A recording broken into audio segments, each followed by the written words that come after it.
Bonsoir et bienvenue sur ma chaîne. Dans cet nouvel épisode, nous allons résoudre un exercice avec Koeji sur les distances. Exercice. On munit l'ensemble x qui égale l'intervalle ouvert 0 jusqu'à plus l'infini. Les deux distances d' suivantes. D est la distance induite de la distance usuelle de R.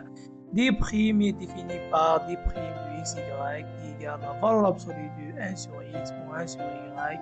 Pour tout x, y appartenant à grand x, montrer que d' sont topologiquement équivalentes, mais ne sont pas équivalentes.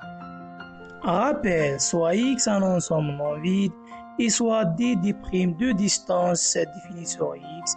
On dit que d' sont équivalentes s'il existe deux réels alpha bêta strictement positifs tels que alpha fois d est inférieur ou égal à d' qui est inférieur ou égal à bêta fois d.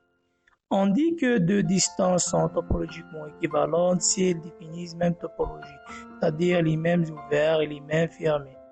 Solution. Pour montrer que deux distances sont topologiquement équivalentes, il faut montrer que les deux distances définissent la même topologie, c'est-à-dire les mêmes ouverts.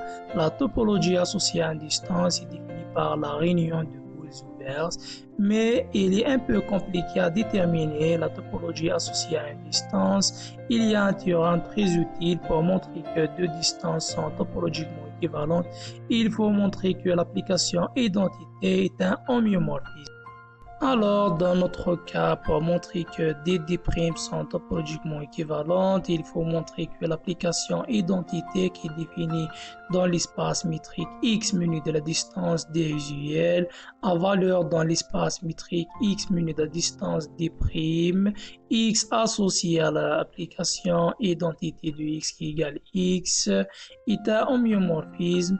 On a l'application identité bijective, ça est évident. Alors, il nous reste à montrer que l'identité moins 1 sont continues sur x qui égale l'intervalle ouvert 0 jusqu'à plus l'infini.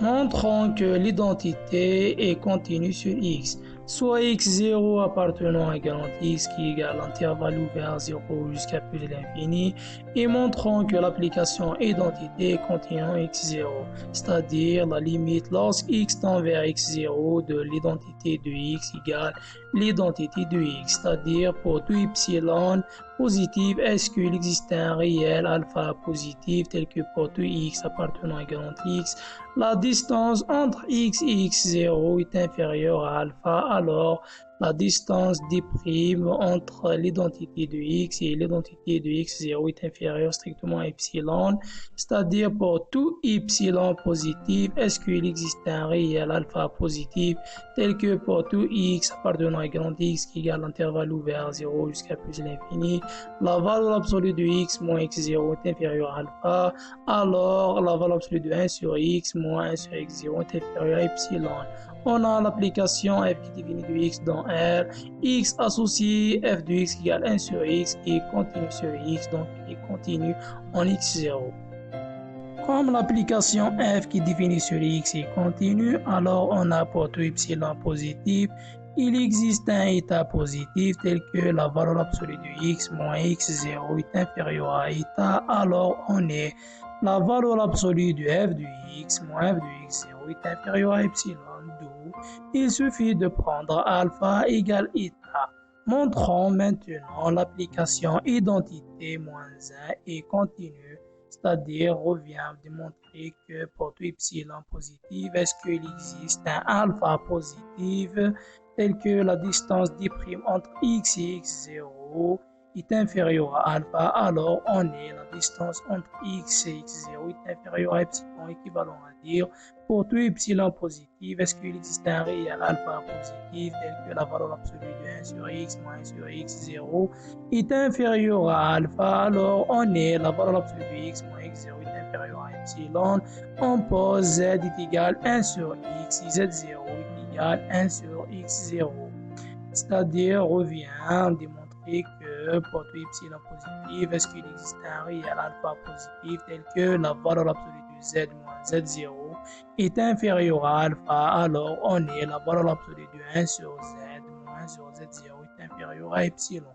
le même raisonnement du premier cas. On pense à l'application G qui définit sur X sa valeur dans R. À chaque Z, on associe f de Z qui est égal à 1 sur Z qui est bien contenu sur X, d'où l'application identité moins 1 est continue sur X, d'où l'application identité est un homéomorphisme, ce que fallait démontrer. Pour démontrer que les deux distances des diprimes ne sont pas équivalentes, on pense à raison par l'absurde. Je vous laisse essayer de démontrer que les deux distances ne sont pas équivalentes à la prochaine vidéo.